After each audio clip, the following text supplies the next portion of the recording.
Was that nice fireside chat slash panel there, huh? A lot of good topics. All right, no, we're too sleepy. Come on, somebody wake up. I know lunch is right around the corner. You're supposed to sleep after lunch, not before. All right. I'm here to happy to pronounce from one of our vendors here, our next speaker from Food Ag-ISAC. We got a Scott Algeier to give us a great talk. So big round of applause for Scott, everyone. Hi, good morning, everyone. I'm Scott Algeier. I'm the Executive Director of the Food and Agriculture Information Sharing and Analysis Center, which we happily call the Food and Ag-ISAC, so I don't have to say that all the time. For those who are not familiar with an ISAC, again, the acronym is Information Sharing and Analysis Center. We provide, ISACs provide a forum for the companies to collaborate and defend together so they can defend better, right? The bad guys are actively collaborating with each other. They're sharing techniques on how to attack and how to do it better, how to do it more cost effectively, which we'll talk about in a little bit. And ISACs provide a forum for the good guys to collaborate and protect themselves from the attackers. The Food and Ag ISAC is tailored for the food and agriculture industry. There's a table in the back with the minerals and mining ISAC as well as with the information technology ISAC. There are ISACs for specific critical infrastructure sectors. We are the ISAC for the food and agriculture industry. We do this by having our member companies participate with their security experts. They share threat information with each other. We store it. We provide analysis to the member companies. We drive effective security practices, and we provide thought leadership. This previous conversation around regulations was really interesting. That's something we work on quite a bit on how to make more sense into the various cybersecurity regulations we'll talk about in a second. The ISAC concept has been around since 1999, actually 1998, I guess, if you could go back to PTD 63. The first ISAC started to form in 1999. The Information Technology ISAC, which I also run, was established in 2000. But the food and agriculture industry, the Food and Ag ISAC is the nation's newest ISAC. We just formed in May of 2023. It formed in partnership with the IT ISAC. There were quite a few food and agriculture companies who were members of the Information Technology ISAC. They said, hey, this is great, but we, as an industry, we need our own ISAC. We need our own forum. So there was in May of 2023, the industry launched its own ISAC, leveraging the capabilities that they helped build through their IT ISAC membership.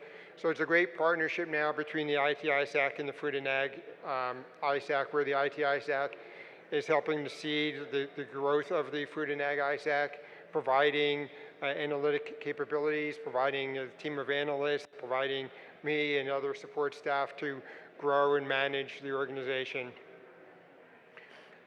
So one of the other advantages of this is that it takes a lot of time to build analytic capabilities, and the food and agriculture industry doesn't have to take 10, 15 years to build their own capabilities. They can leverage into the capabilities that were built by the Information Technology ISAC. So how we do this is through collaboration, and we'll talk about why the collaboration is important in a second, but there's adversary attack playbooks. We have over 250, we are monitoring over several hundred actors at any given time, but we've built out playbooks for over 250 of them. How do these adversaries get into your network? How do they move around your network? How can you find them?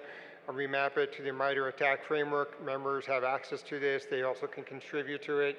We have a ransomware tracker on, I think now 6,000 ransomware incidents that we've built. We have a threat intelligence platform where people can go and pull indicators. They can use the platform for hunting. We provide daily, weekly, incident-specific threat reporting, company vendor-neutral threat reporting. It's not a product from a vendor that tells you, hey, here's the threat, here's how our product here's how our suite of products can improve the defenses, here's how we can help you. No, it's just purely vendor-neutral threat reporting and regular engagement with our member companies. We have for a new ISAC that's just a little over a year old, we have a strong membership. This is the list of our board member companies. And obviously we want to thank the board member companies, but one thing that's important to note on this isn't just the name of the companies, it's the scope of the industry. Consumer brands, we have pre-seed technology, we have we have a range of companies from the sector. Our goal is to be a pre-farm to table ISAC, so from even before the seeds hit the fields to the time that they're delivered to the consumer in supermarkets or restaurants. So one of the things we want to talk today is about kind of the economics of cybersecurity. The integration of technology into modern agriculture has been phenomenal, right?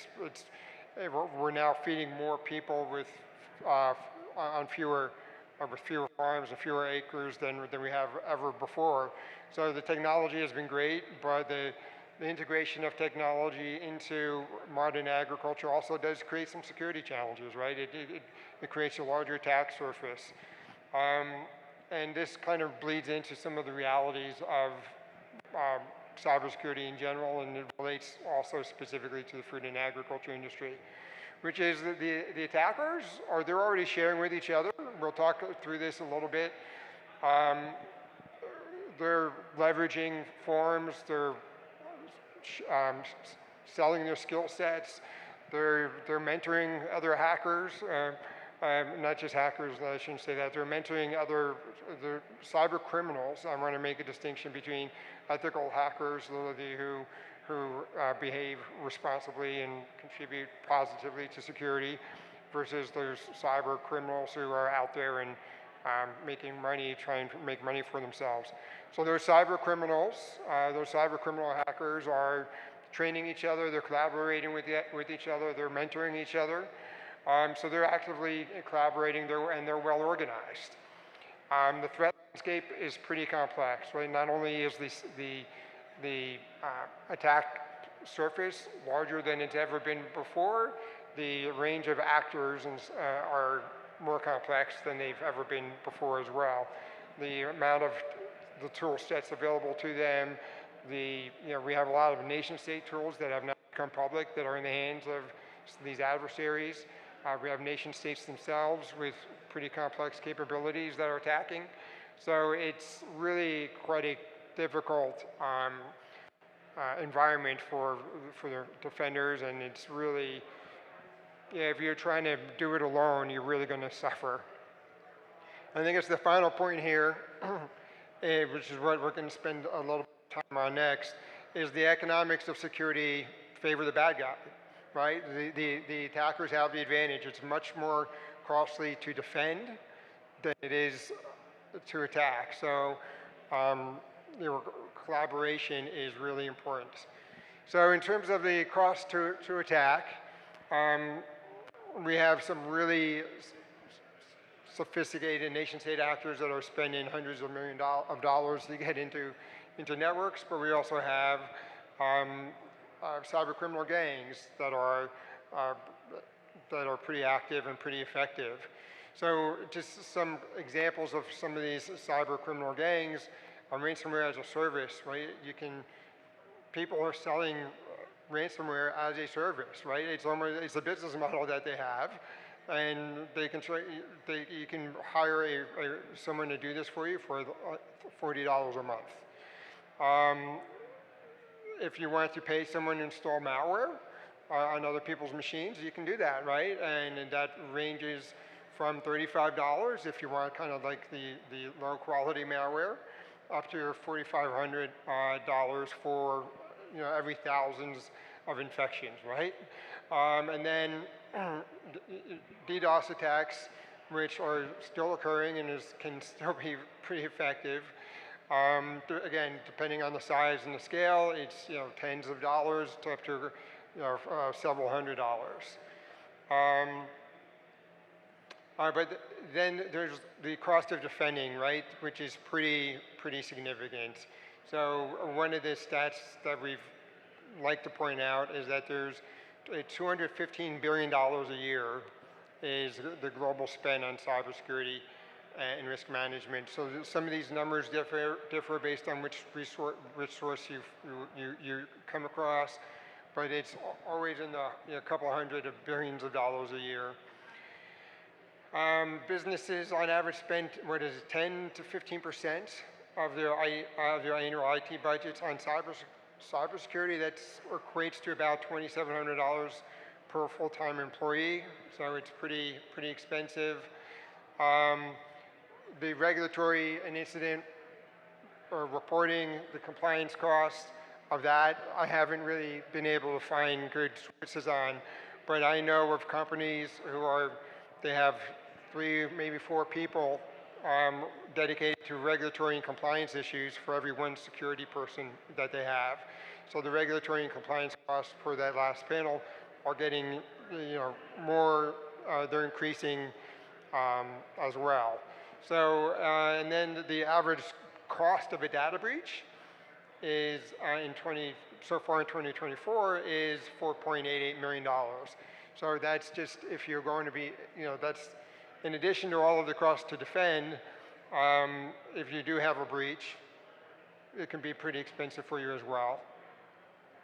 And that's just kind of on the government, on the industry side. So I guess the one point I want to highlight, right, is the global spend is just anyway, the global spend for the industry is $215 billion. And here, compare this to the federal government, and the FY 2024 budget is estimated to be $13 billion across all U.S. government agencies. I mean, $13 billion, even in DC, that's still a fairly good size of money. It's quite a bit, but it's much smaller investment than what we're seeing from industry. So this is represents a slight uptick from 2023. CISA, the nation's cybersecurity agency, the critical infrastructure. Anyway, the CISA, they're the Cybersecurity and Infrastructure Security Agency. I guess that's what their official title is. They're responsible for cybersecurity across the nation. They're the premier government agency on cybersecurity. Their budget is less than $1 billion. It's $819 million. And the FBI, which is our primary law enforcement organization responsible for cybersecurity, it's $90 million, right? Compare this to the actual return on investment, right? So we're spending this money, and what are we doing? How are we doing? Well, the average ransomware payment is for 2024 is estimated. There we go. Sorry, I turned the slide. The average ransomware payment is $2.73 million. Attackers have received more than $1 billion in payouts in 2023. The cybersecurity ventures estimates that global cybercrime caused about $9.5 trillion in this year, and estimated to be over $10 trillion in 2025. So for all of those hundreds of billions of dollars that we're spending on cybersecurity, we're still losing $9 to $10 trillion a year in cybercrime costs. If cybercrime were a country, it would be the 3rd largest economy in the world, right? After the USA, China, then there would be cybercrime. So we're spending a whole lot of money on cybersecurity, but still the bad guys are winning, right? It's less expensive for them to attack. and they get pretty good paydays coming from it. So we talked, I guess the main point I want to hit about on this slide is a couple things, right? The regulatory and compliance, mandatory incident reporting. We're getting increased regulatory costs. Even if you don't think you're running regulatory industry, you are, right? There's there are all sorts of legal requirements on reporting now regarding customer data, personal identifiable information, health,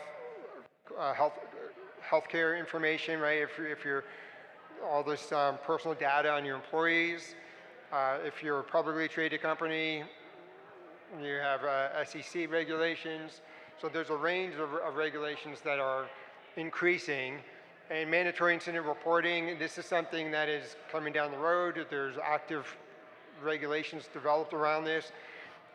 The federal government feels as though they don't have enough of an insight into the attack surface on critical infrastructure sectors, who's being hit.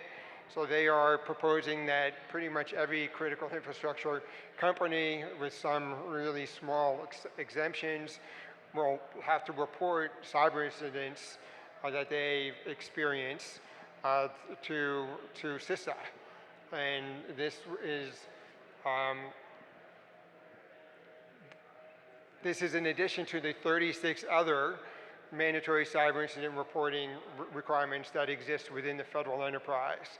So there's more and more money being spent on compliance, and I don't think, my experience has been from people who I speak with, most security budgets are not growing, right? So what we're seeing is a shift. We're reallocating money from security to compliance, which makes the job of the defenders even harder. So specific to the food and agriculture industry, we are building, we built a threat report that we will be releasing by the end of the month on the range of threats that are impacting the food and agriculture industry. There's a whole bunch of, there's 4 or 5 different threats that we look at, and the main 2 I want to talk about today will be the ransomware threat, which we talked about some of the economic impacts of those already, and the nation-state actors. So what we're seeing, based on our research and what we've been talking, based on our research and our collaboration with members and others in the industry, we're seeing over 53% of all incidents that we're seeing are ransomware threats. 27% of them are nation-state actors, and then there's a set of cyber criminals and activists as well. So with the nation's threats, the advanced persistent threat actors, these are typically focused on data theft and espionage. There's a whole lot of economic data that's important for some nation-state actors. There's research and development that companies have spent time on. The nation-state, this information is of interest to the nation-state actors. So for example, looking at genetic development, looking at seed technology, looking at research and development that companies put into making farming more efficient. The nation states want that information, right? Why invest, or why redo the research? Why do their own R&D spending when they can just steal it from us? There's a reason why some of these nation states, when I will use China as an example, there's a reason why their fighter aircraft look like our fighter aircraft. And they've stolen that technology, and they're interested in doing the same thing in the food and agriculture industry. We also have, so we also need to live we also have to recognize the reality that nation-state actors have the capacity to hit our critical infrastructure, right? We have we've seen nation states attack critical infrastructure in other countries. We've seen them take down energy and electricity, for example. There's, you know, we need to prepare for the possibility that there are nation states burrowed in our critical infrastructure preparing to do that to us. Within the food and agriculture industry, we're very dependent on other critical infrastructure, or power being one of them, for example. So it's not just the food and agriculture industry that is of a concern, it's the concern is our interdependencies on other actors. We're also seeing some nation-state actors attacking for financial gain, right? So North Korea, they use cybercrime to fund a pretty significant part of their military spending. So there's lots of reasons why for nation-state actors to be attacking the critical infrastructure, and including the food and agriculture industry. Oops. So just as one point about the seed technology, the FBI issued a report about this not too long ago. I think it was earlier this year. And one of the points that they made is that it takes $30 to $40 million of laboratory testing over 7 years to do some research and development on corn seeds. China likes to steal it, right? They like to steal it going into corporate networks, and they like to steal it by going on their farms and picking up the seeds and reverse engineering it. It's happened, we've seen it happen, and it's something that we need to account for. So what you end up having is you have a well-funded nation-state adversary with sophisticated capabilities targeting private enterprise. And some larger enterprises are better prepared to defend than some smaller enterprises. But I think the reality is, if a nation state wants to get into a network, the nation state will get into a network.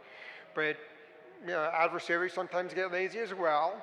So if they need to work hard to get into a well-defended network, they'll sometimes look at the smaller companies and some of their suppliers and third-party partners and try to get into them, because they tend to be less secure because they have fewer resources.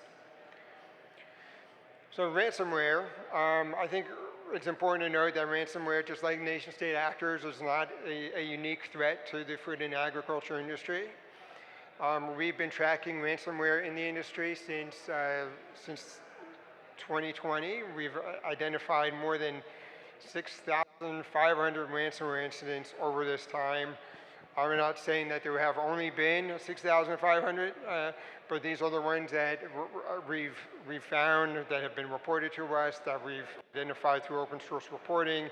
I'm not making the claim that there's more than this, but there's been at least 6,500 ransomware incidents that we've been able to track during that time.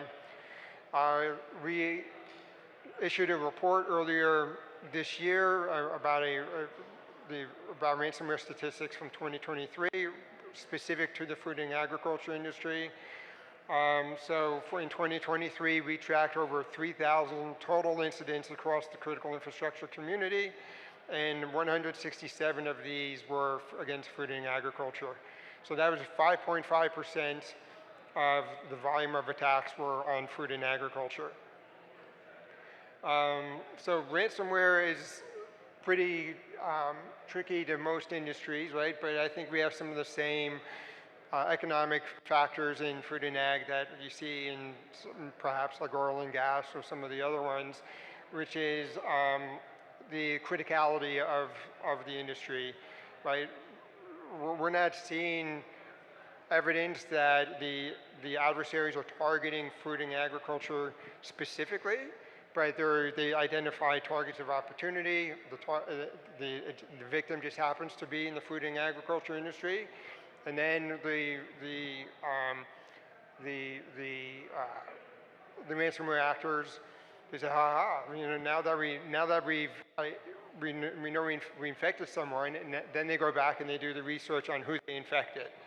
And once they identify that it's a food and agriculture company, our analysis is that they get a little, they're able to ask for a little bit more money in the ransom because of the just-in-time delivery of essential goods, the way the supply chain works. A small disruption could, for a company, cause a big problem. So we think also that we've not seen a ransomware incident. We've seen many ransomware incidents cause disruptions within companies, but we've not yet seen a ransomware incident in the food and agriculture industry have broad national security implications or cascading impacts across other critical infrastructure sectors. There are a couple famous incidents where, yes, something was caused, and we kind of maybe bordered on the edge, but we've not seen a national disruptions of goods or services within the food and agriculture industry because of ransomware. We updated our 2023 report, and we're providing quarterly updates based on 2024 numbers. So over the first half of 2024, we've identified 1,000 ransomware attacks across all the critical infrastructure sectors. So whereas we did 3,000 last year, we've had 3,000 through the entirety of last year. We have 1,000 through the first half of this year. That is because some of the successes law enforcement has had in taking down ransomware and taking down the more proficient and larger ransomware actors. So we've seen an uptake, right? We'll be doing a Q3 report this month as well. I think the numbers might be going up a little bit. It might be more comparable to what we saw last year. But what we're seeing so far in the first half is that 80 of these 1,000 attacks have been attributed against the food and agriculture industry. It's about 7%. So last year in 2023 it was about 5.5%. This year it's 7%. So far, again, we think this isn't because the number of attacks against the industry have particularly gone up. It's that the overall reporting through the first half was down a bit, thanks to those law enforcement actions. So I'm going to talk through this one first, and then I'll go back.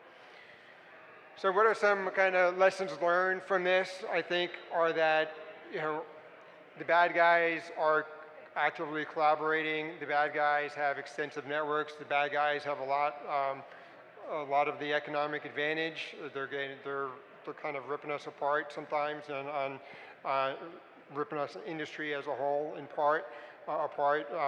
They're making a lot of money off of us because they're collaborating. We need to collaborate. We can't continue to spend the amount we're spending and continue to lose the way that we're losing.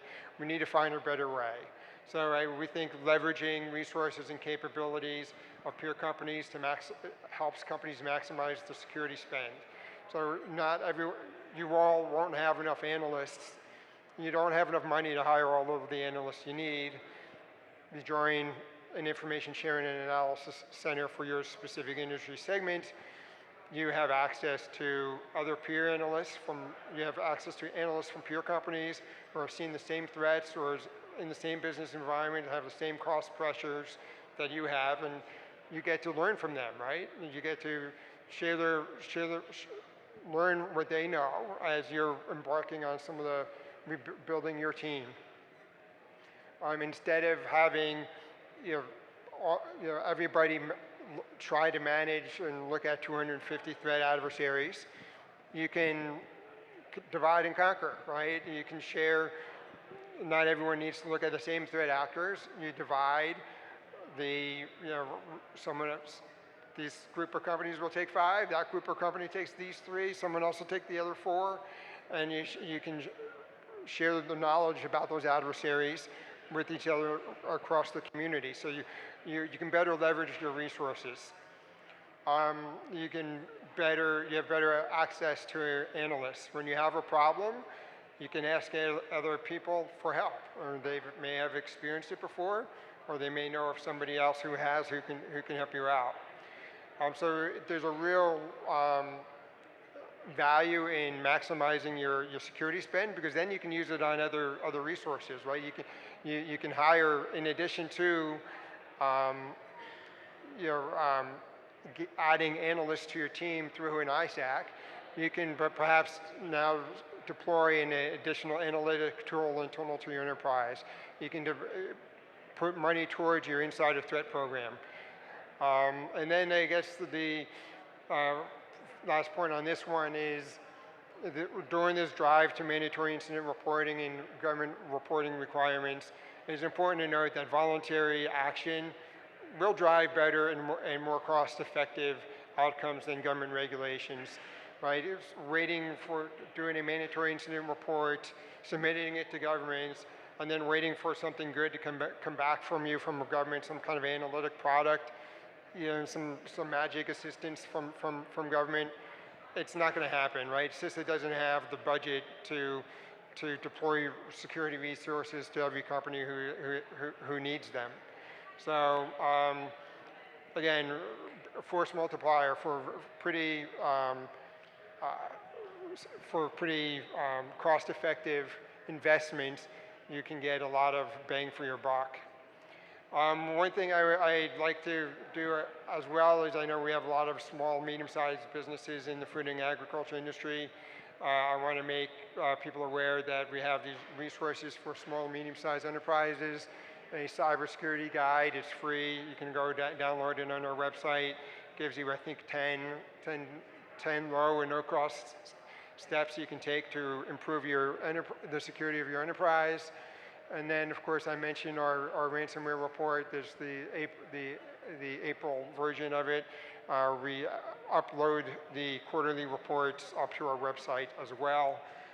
So foodandag-ISAC.org, those are free. You can go and get them. The next one is coming in maybe next week. And then at the end of the month, we will be releasing a public report on the threat report that includes all of the 4 or 5 actors that I had up there previously.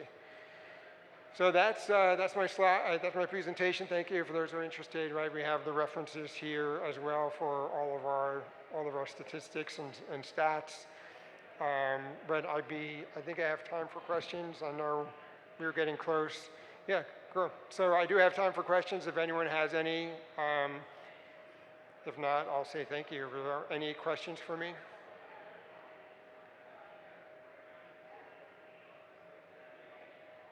Awesome.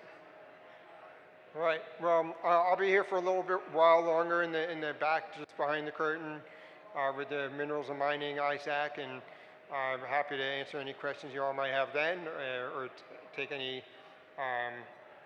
any questions you have, or talk to you more about the work that we're doing. So thank you very much. Appreciate the time. I hope you enjoy the rest of the event. I want to thank the organizers for putting this on, the sponsors for supporting it, and for letting me be here to speak with you all today. So thank you to them, and thank you to you.